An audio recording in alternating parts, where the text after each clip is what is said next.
Salamat po, Pastora Lucy. Totoo nga, no, Jesus is the sweetest name of all. Amen.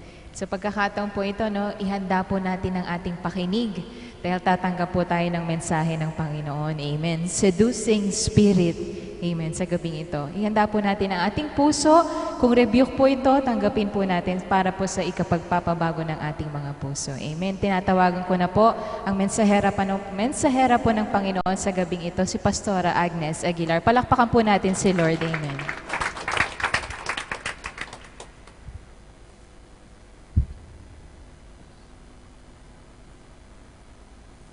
Amen. Praise the Lord. Salamat, Sister Charlotte. Purihin po ang Diyos na sa gabing ito na tayo po ay mabibigyan po ng biyaya sa pamamagitan po ng salita ng ating Diyos na buhay. Amen.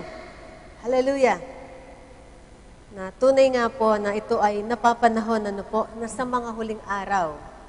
Sa mga huling araw, marami po ang tatalikod sa pananampalataya. Marami na po tayong nakasama dito, di po ba? But nasaan sila ngayon? Amen. So talaga po nga, ito na ang mga huling araw. Amen. Seducing spirit. Alam po ninyo, nakita ko kanina, ito kasi parang aso, di ba? Naalala ko yung napanaginip ko noon eh. Nandun daw ako sa isang disyerto. Iniwan daw ako ng bayaw ko doon, tsaka yung asawa niya, nandun ako. Ngayon, mayroon daw pong dumating na 4 na aso. Nung ako po ay talagang sasalakay na nila, basta't ang sinabi ko, in Jesus' name, nung ano bang tawag doon? Sila po ay natalapon, tapos naging mga tao sila. Amen. So, talaga pong ang pangalan ng ating Panginoon ay napaka-powerful. Amen. Hallelujah. Buksan po natin ang ating mga Biblia. Dito po sa 1 Timothy, Timoteo 4:1, ngunit hayag na sinasabi ng Espiritu, capital letter, nasa mga huling panahon, ang iba'y magsisitalikod sa pananampalataya at mga kikinig sa mga espiritong mapanghikayat. Yan po yung seducing spirit at sa mga aral ng mga demonyo. Amen. Tayo po'y manalangin. Panginoon, maraming salamat po, Lord. Salamat po, Panginoon, sa panalangin po ng iyong lingkod, Panginoon, ang akin pong samot dalangin sa oras na ito. Lukuban mo po ako ng iyong kapangyarihan, ipuin mo po ang aking bibig, Panginoon, na tanging kalooban mo lamang ang aking masambit. Lord, ayahan mo mapuno ng iyong presensyang santuaring ito, Panginoon, parang kami pong lahat, Panginoon, Lord, ay nandoon po sa iyong presensya, Panginoon, sa iyong kalooban. Ito po ang aming samo at dalangin. In Jesus' name, amen. Amen. Praise God. Hallelujah. Nasusulat po, ngunit hayag na sinasabi ng Espiritu na sa mga huling panahon, nandito na po tayo sa mga huling panahon. Ano po? Na ang iba'y magsisitalikod sa pananampalataya at mga kikinig sa mga espiritong mapanghikayat at mga aral ng mga demonyo. Marami na pong nagsitalikod. Ang sabi nila, mas maganda sa isang sambahan. Kasi doon, walang bawal. Doon kasi free ka kahit na anong gawin mo. Free ka. Ano po yung mga mapanghikayat na espiritu o yung seducing spirits? Ito po, halimbawa, sa damit na lang. Yan. Isa pong artista ang merong mapanghikayat na espiritu. Kilala po ba ninyo kung sino? Na hanggang ngayon ay sinusuot ng mga kababaihan. Si Marian Rivera. Di po ba? Mula nung nagsuot siya nung ganoong damit, halos lahat po ng mga kababaihan nagsusuot ng ganoon. Bakit? Kasi po, si Maria, meron po siyang espiritong mapanghikayat. Amen! Sa mga buhok, ayan, nagpakalbo po ang iba, mga babae, malalaki, sila rin po ay nagpakalbo. Kahit na babae, may nakita kayong nagpakalbo noon. Di po ba? So, meron pong espiritong mapanghikayat. Ano pa po? Noon pong nauso po, yung gupit na fish. Alos makikita mo po yung kalalakihan, ano po? Naka-fish na, no? Yung buhok nila. Fish cut, yan. Fish cut, ano po? Na para pong fish talaga, isda. Amen. Kahit na po may mga babae din ganoon, nagpaikli ng buhok, tapos ganoon din. Tapos meron pang nagpakulay, ano po, parang nakakita ka ng parang kabayo, no? Parang nakakakita ka ng ganoon. So, yung pong mga ganoon ay espiritong mapanghikayat. Nauso rin po yung mga suot na masasabi po nating maikli. Yan. Ano po? Lahat po maikli. Halos maikli na rin ang kanilang mga damit. Minsan po, kadalasan nakikita ko, may mga kapatiran na nagsisimba, okay, hindi nga sila, sabi nga, nakabistida sila, ayaw nilang mag-pants. Mas mabuti nga po, naka-pants ka, at least hindi ka masisilipan. Sabi ko nga po, nung isang araw sa isang kapatid, sabi nga, litaw yung ni Juan, yung kapatid natin. Hindi po ba? Kasi wag po tayong magsuot ng mga yung nakakaikayat po na magkasala ang mga kalalakihan. Amen! Kaya nga po meron po tayong isang kapatiran doon po sa Pilipinas, ano po. Napakatagal po bago po siya makatayo. Kasi po, mahaba nga po ang kanyang damit, pero yung kanyang damit, bakat na bakat. Huwag pong ganoon. Kahit na magmukha kang losyang, sa paningin ng Panginoon, napakaganda mo pa rin. Amen. Kaya sa mga espiritong yan, huwag po tayong mahikayat. Amen. Hallelujah. Kaya nga po ang sabi ng iba, doon na lang tayo sa kabila, kasi doon, alam nyo, walang rebuke. Dito lagi tayong nare-rebuke Alam po ninyo, tayo po ay nagpapagal. No? Tayo po ay naririto na rin lang, no? Para sa Panginoon. Lubos-lubusan na po natin. Huwag po tayong, yung sinasabi nilang pupunta ka doon, pupunta ka rito. Alam po ninyo, may tawag doon din eh. May tawag po doon. Yun po ang tawag doon ay yung pong spiritual fornication. Akala po natin ganun lang, yung panglipat ka ng lipat, nangangalunya ka po nun Amen. Huwag ninyong gagawin yon. Yamang nalaman na niyong katotohanan, dito po, kahit na po may bawal, sa oras po nito, alam ko po, iniisip ninyo, ano kaya ang mga bawal? Wala po tayong binabawal, no? Ayon lang po sa inyong nararamdaman. Kapag ikaw ay patuloy na nakikinig at nakikinig ng salita ng Diyos, binabago ka. Amen. At ikaw po ang magwawasto sa iyong kilos, sa iyong salita, sa iyong pananumit. Amen. Amen. Dito po sa Romans 7, hindi ba ganinyo nalalaman, mga kapatid, sapagkat nagsasalita ako sa mga taong nakakaalam ng kautusan sa atin po. Nalalaman po natin ang kautusan na atin na pong napag-aralan. Amen. Na ang kautusan ay naghahari sa tao samantalang siya'y nabubuhay. Amen. Hindi po ako ang nagsabi, kundi po ang Biblia. Nakikita po natin dito, yaong mga babae, yaong mga lalaki, sila po ay nagbubuhay dalaga at binata dahil naririto sila. Iniisip nila, wala namang nakakakilala sa atin dito. Wala namang nakakakita. Paminsan-minsan naman, maging dalaga tayo o maging binata. Amen. Ang nakakalimutan po ng mga kababahihan, meron pong nasusulat na talagang hindi dapat na gawin.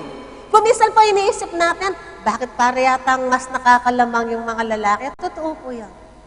Yung mga lalaki, ano man ang gawin nila, wala pong nawawala sa kanila kung sila po ay hindi Kristiyano.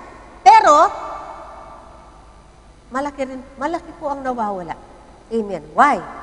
Kasi po, ang mawawala, respeto.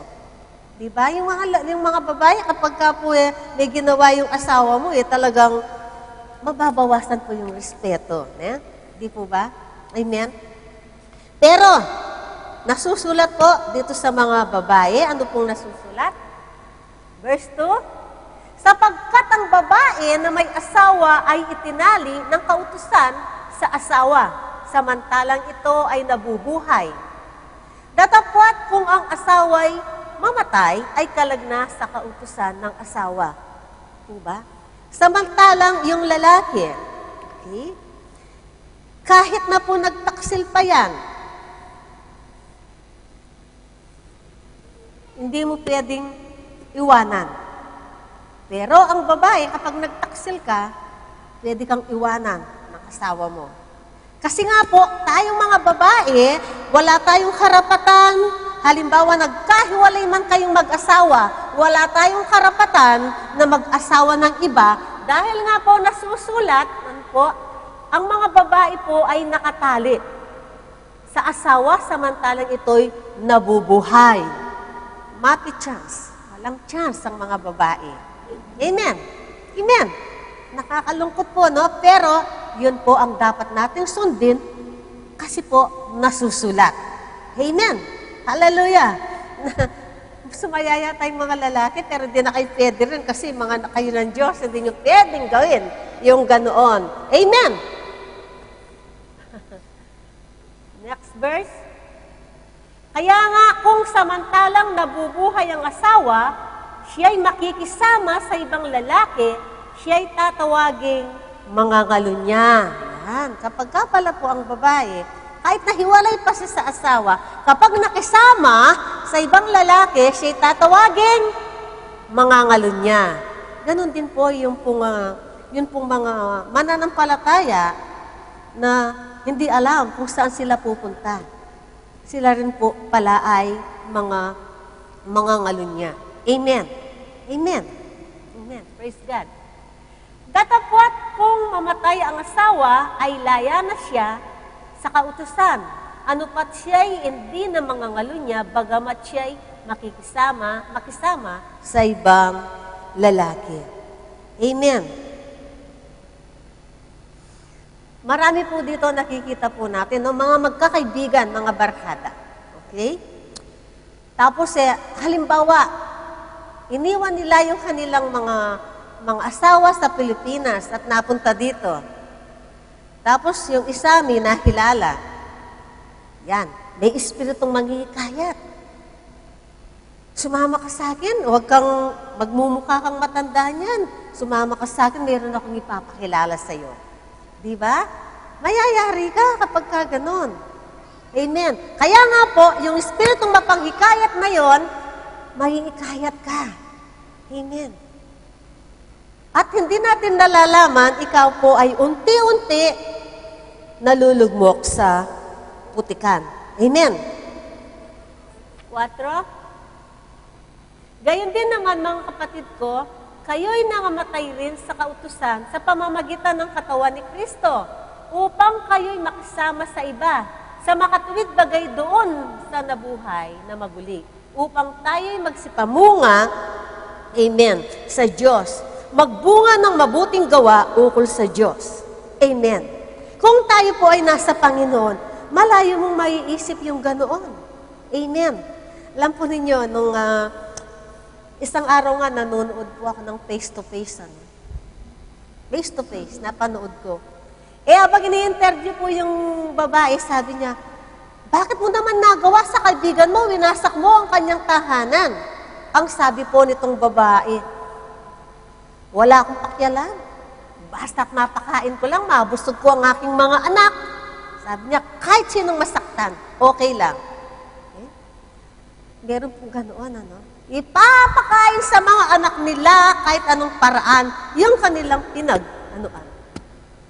Hindi po dapat, karapat dapat, napakainin mo yung mga anak mo. Bakit hindi ka magtrabaho? Sabi nga po ng mga nag-ano sa kanila, nag-interview, sabi dapat magtrabaho ka. Huwag kang mangwasak ng pamilya ng may pamilya. Malakas ka, sabing ganoon. Napainuhod din po nung bandang huli. Amen. Kasi po, hindi maganda yung ganoon. Mangwawasak ka ng pamilya ng mga mabubuting pamilya. Amen. Kaya nga po, tayo po talaga, nung nabautismuhan po tayo kay Kristo, ibinihis na po sa atin si Kristo. Na dapat panghawakan po natin, nawang siya po ibinihis po sa atin, tayo po'y magpakabuti na. Amen. Dahil wala kang magagawa, kapatid. Pag winawasak mo ang buhay mo, ikaw ang mawawalan. Pero subukan mo talagang kapag the more na nagkakaroon ka ng problema, the more na lumalapit ka sa Panginoon, tingnan mo ang ibibigay sa'yo ng Panginoon. Naalala ko po yung isang kasama po noon sa isang, wala pa po ang Great Commission. Ano? Ito pong kapatirang ito, nung siya po ay hindi pa Kristiyano, meron po siyang kinakasama na napakayaman. Subalit nung siya po ay nakilala po niya si Kristo, naibis sa kanya, si Kristo, ano po, iniwan po niya. Bagamat mayroon na siyang 2 anak, iniwan po niya yung lalaki. At alam po ninyo, tunay na pinagpala po siya ng Panginoon. Dahil pag ikaw ay na kay Lord, tandaan po ninyo, walang kalugian. Laging tagumpay ay naroroon. Huwag kang umasa sa tao, sabi nga po ng Panginoon, siya mismo, sabi niya, huwag kang magtiwala sa mga taong may hangganan ng buhay. Magtiwala lang po tayo kay Kristo. Amen. Hallelujah. Dito po sa Galatians 3:27, sapagkat ang lahat na nasa inyo ay binabautismuhan kay Kristo, ay ibiniis si Kristo. Amen. Amen. Makikita mo talaga sa isang talagang nagbago na, nagsisi, at nabautismuhan kay Kristo, yung kanyang mukha, parang nakikita mo ang mukha ng Panginoon. Amen. Hallelujah. Kaya nga po, ang dapat po, pagka nabihisan na tayo, wala nang inggitan. Ano po? Wala nang paligsaan. Pag nakikita mong bumubuti ang kalagayan ng iyong kapitbahay, magalak ka. Amen. Huwag mo siyang sirahan. Ano po? Huwag kang pahihikayat sa espiritu mapanghikayat. Amen. Naalala ko po yung kwento po ng kaibigan ko. Meron daw po siyang kapitbahay. Bawat bilhin niya, bumibili rin yung kapitbahay niya. Pero ito pong kaibigan ko nito, every year, pinapipintura yung bahay. Nagtataka ngayon yung kaibigan ko, bakit hindi pinapapintura yung bahay niya? Nung lumahon po, nalaman, paano pala papipinturahan yung bahay, hindi naman pala sa kanya. Nakuha nyo? Lahat ginagawa niya, kasi nga may mapanghikayat na espiritu. Huwag po tayong patangay sa ganon. Maging yung mga sales kong yan, meron pong espiritong mapanghikayat. Kahit hindi mo kailangan, dahil nakikita mo mura, bibili ka. Amen. Dati po ganun ako, kahit hindi kailangan, bumibili ako eh. Naranasan ko rin po yung ganoon eh. Pero purihin po ang Diyos dahil nung tayo po ay nabihisan kay Kristo, nagkaroon po tayo ng wisdom. Na kapag hindi kailangan, huwag mong bibilhin. Amen. Hallelujah.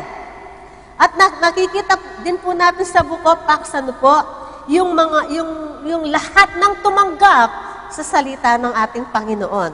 Amen. Tayo po ba tinatanggap natin hanggang ngayon yung salita ng Diyos? Amen. Kaya hindi po imposible na kayo po ay maraming mahikayat. Baliktad po, mahikayat natin papunta rito. Amen. Dahil po dito po sa Acts 2:41, anong nasusulat?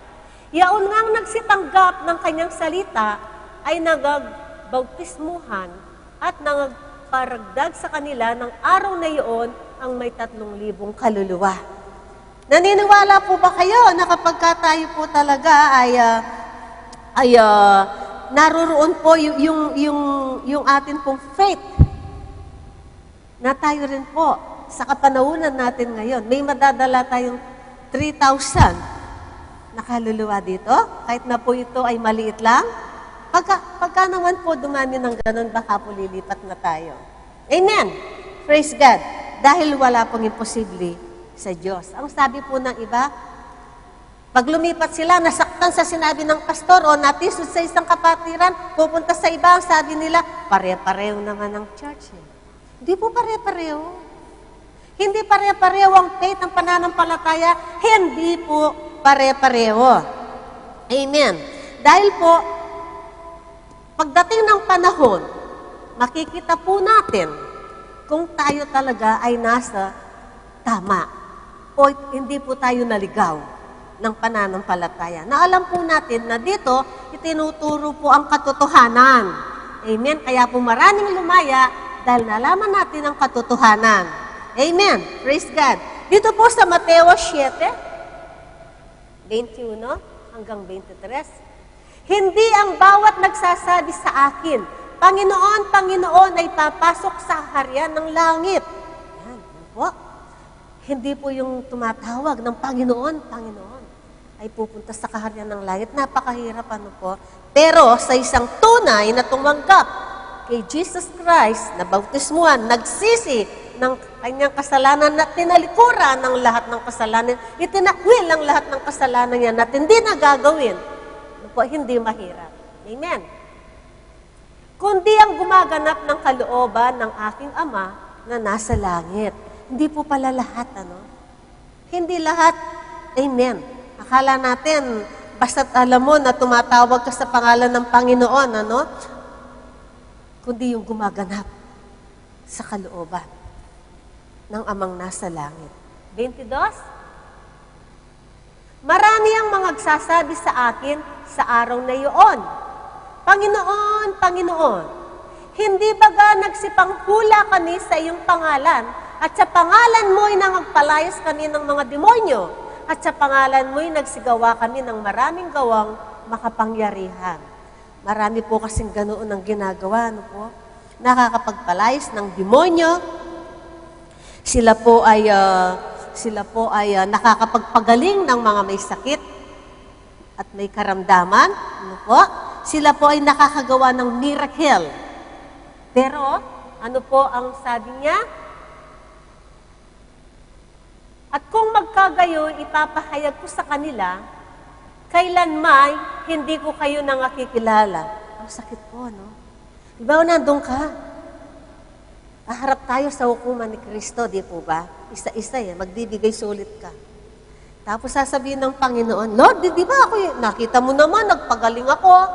Lord, ako'y gumawa ng himala. Sabi ng Panginoon, hindi kita nakikilala. Ang sakit, ano po? Napakasakit. Amen. Kayong, sabi dito, magsilayo kayo sa akin, kayong manggagawa ng katampalasanan. Napakasakit po, no? Kapag ganoon. Kaya dito pa lang po, isipin na natin, yung ayaw na ayaw ng Panginoon, huwag na nating gagawin. Amen. Hallelujah. Sumunod po tayo sa Panginoon. Amen. Dito po sa Lucas 9:50, datapot sinabi sa kanila ni Jesus, huwag ninyong pagbawalan siya sapagkat ang hindi laban sa inyo ay sumasa inyo. Kasi nga po, ang sabi po doon, ano, kung hindi raw pare-pareho ang mga iglesia, ano po, bakit ganito ang sinabi ng Panginoon? Amen. Kasi alam po ninyo ang sabi ng Panginoon. Dahil ang sabi niya, mas magalak kayo. Magalak kayo, huwag kayong magalak dahil nakapagpapagaling kayo Huwag kayong magalak dahil kayo nakakagawa ng miracle. Huwag kayong magalak dahil kayo ay nakakagawa ng kamanghamanghang bagay. Ang sabi ng Panginoon, magalak ka. Dahil ang pangalan mo ay nasa Book of Life. Amen. Amen. Sino po ba dito ang nakakatiyak na ang kanyang pangalan ay nasa Book of Life? Itaas ang kamay. Tatakot kayo? Wala po ba? Amen. Hallelujah. Kaya huwag niyo nga ayahan na mabura. Di po ba lagi ko sinasabi sa Revelation chapter 3:10 to 11, huwag mo daw aayahan ng yung pinagpaguran ay mapunta sa iba. Amen. Panghawakan mo. Yamang ikaw ay nakasulat ang iyong pangalan sa Book of Life. Huwag mo nga ayahang mabura yon. Amen.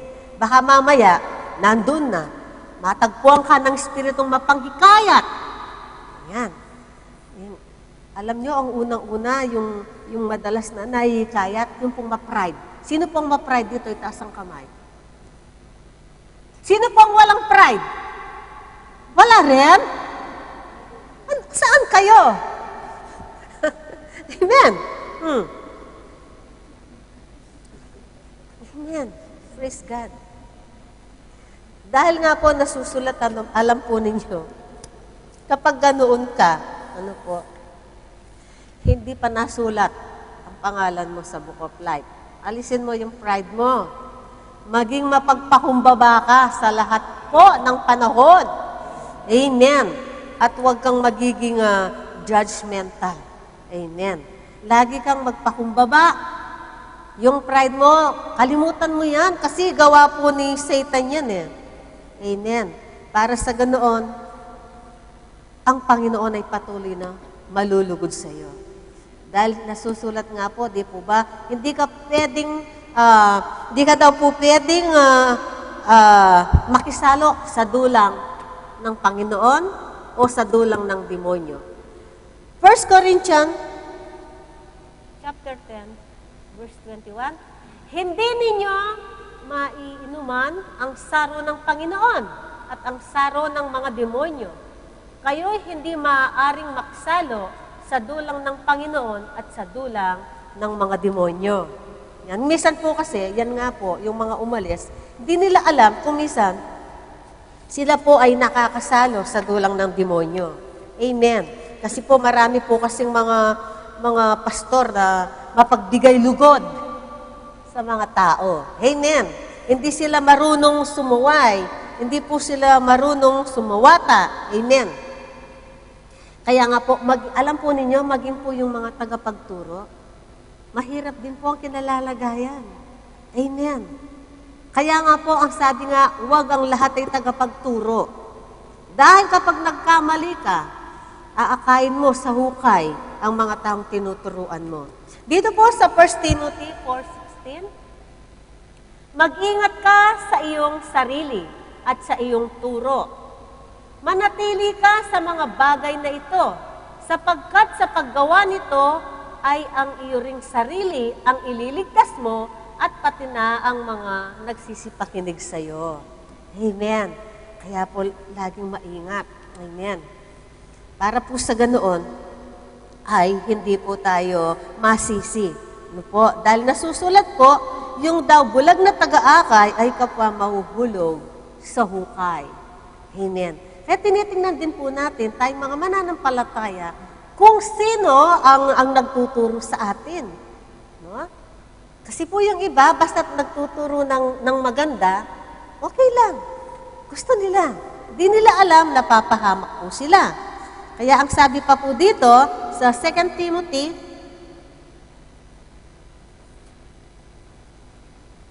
4:1-4, ipinagbilin ko sa iyo sa paningin ng Diyos at ni Kristo Jesus na siyang uhukom sa mga buhay at sa mga patay sa pamamagitan ng kanyang pagpapakita at sa kanyang kaharian.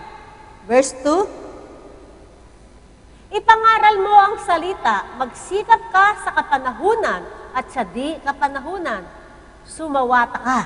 Yan. Sumawata ka at sumaway ka mangaral ka na may buong pagpapahinuhod at pagtuturo. Mag-review ka kapag ka nagkakamali sila. Amen. Katulad nga po nung nakausap ko, pinuntaan ako dito. Sabi niya, alam po ninyo, sabi niya, yung pastor namin, bakit ganoon? Bakit? Sabi ko. Kasi ba naman, sabi niya ganoon, meron siyang pinatira doon sa church namin. Inupaan yung isang kwarto. Sabi niya, iba-iba yung pumupuntang boyfriend yata niya ron. Ang daming natitisod. Sabi ko sa pastor namin, Pastor, bakit naman ganoon? Bakit hindi mo na lang paalisin siya dito?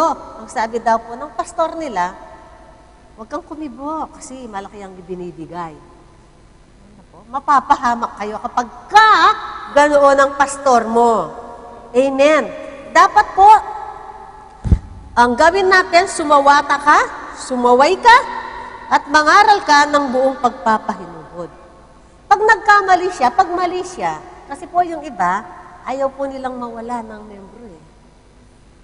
Samantalang nakasulat, kung atin pong babasahin, yung pong Isaiah, ang sabi ng Panginoon, aalisin ko ang mga siit at tinik sa aking ubasan. Amen.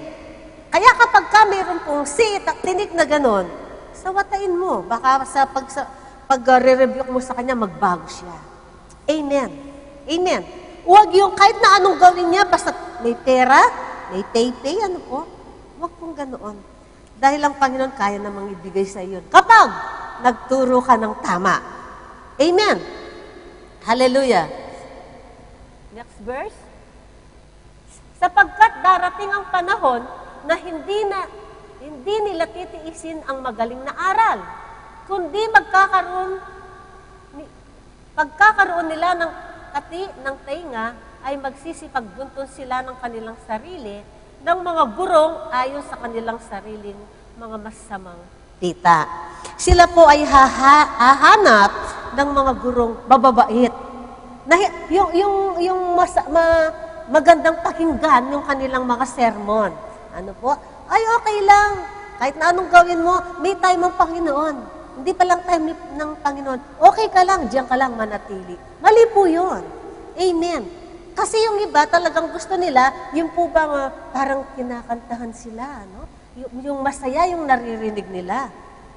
Yung pagpapala, kahit na anong gawin mo, basta't magkaloob ka sa iyong iglesia, gagawin po nila yon para hindi mawalan ng member. Amen. Kaya nga po marami nang naghanap yung pong mga nawala dito. Hinanap nila yung mga mabubuting guro puno, na nakikita po natin yung naka-drawing kanina, nagpapanggap ng maamong tupa. Amen. Ngayon pala, sila po ay mga taong gubat. Amen. Praise God. Next verse.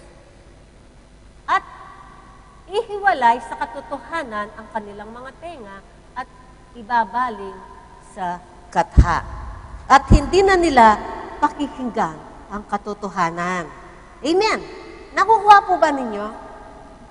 Tayo po kasi nasa katotohanan. Kaya po, pag naririnig natin, alam natin na ang katotohanan ay nasa atin. Yung mga umaalis, wala po sila sa katotohanan. Amen.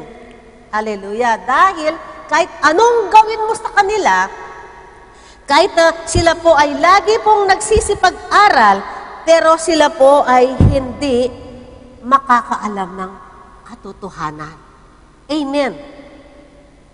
May ilan sa kanila na gagamit ng panlilinlang upang makapasok sa bahay ng mga babaheng angal.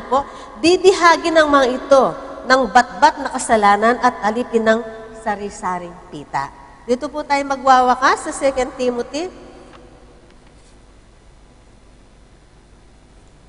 Sapagkat sa mga ito ang nanggagapang sa mga bahay at binibihag ang babaeng haling na lipos ng mga kasalanan, inihila ng mga iba't ibang pita. Yan. Kahit anong gawing aral, Hindi po nila may sa pamuhay, hindi po nila may sa ulo o may mapunta sa kanilang puso, hindi titimo. Kasi nga po ang mga babaeng ito, ay hindi po sila nakarating sa pagkaalam ng katotohanan. Amen.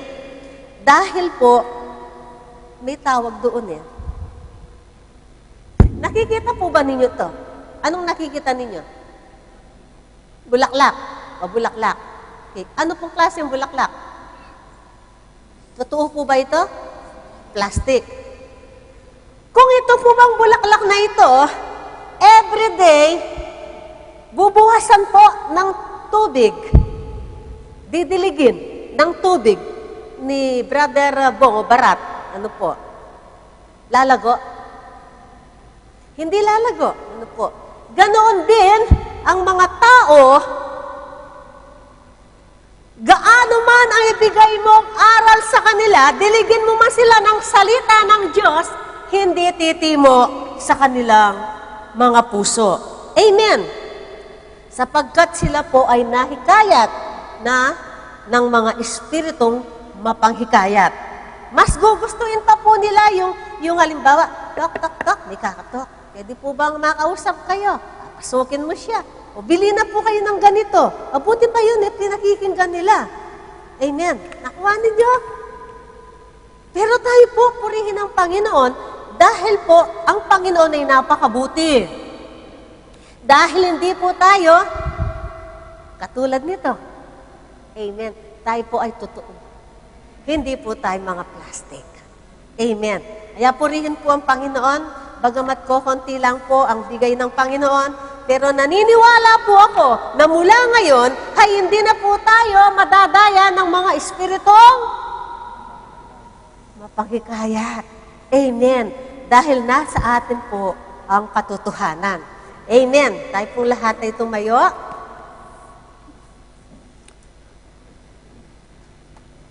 Tayo po ay manalangin. Panginoon, maraming salamat po sa gabing ito. Naririto ang mga anak mo, mga anak mong babae at lalaki, Panginoon, na patuloy na nakikinig ng iyong banal na salita. At ito naman po, Panginoon, naniniwala ako na ito po ay tumitimo sa kanilang puso, kaya sila po ay lumalago. Panginoon, sa oras na ito, Panginoon, na isa na namang babala na kami mag-ingat sa mga espiritong mapanghikayat, Panginoon. At naniniwala po kami, Panginoon, Lord, na Ikaw ang patuloy na mag-iingat at magbabantay sa bawat isa. Panginoon, maraming salamat po, Lord God. Hallelujah, sa gabing ito. Patuloy kaming magpupuri sa iyo, Panginoon. Ganon din po, Panginoon, purihin ka sa mga buhay po ng nagdiwang ng kaarawan sa araw na ito, Panginoon. Nawa, patuloy nawang lumago ang kanilang pananampalataya at sila po ay makahikayat ng mga kaluluwa patungo sa iyo, Panginoon. Maraming salamat po, Panginoon, at naniniwala po kaming patuloy mo kaming iingatan, Panginoon, lalo na po sa gabing ito. Lord, ayahan mo sa aming paghimlay, sa aming pagtulog, Panginoon. Makapanaginip po kami ng makalangit na mga panaginip, Panginoon, na lagi ka naming kasama. Lord, patuloy po namin dinadalangin ang iyong lingkod, si Pastor Esting, Lord. Tanggapin po niya ang total healing, Panginoon. Naniniwala po kami sa iyo, Panginoon, na sa oras na ito ay magaling na siya, Panginoon. Salamat po, Panginoon, Lord. Ang pag-iingat mo ay sumasa aming lahat. Ito po ang aming samo at dalangin. In Jesus' name, amen and amen. Peace be with you.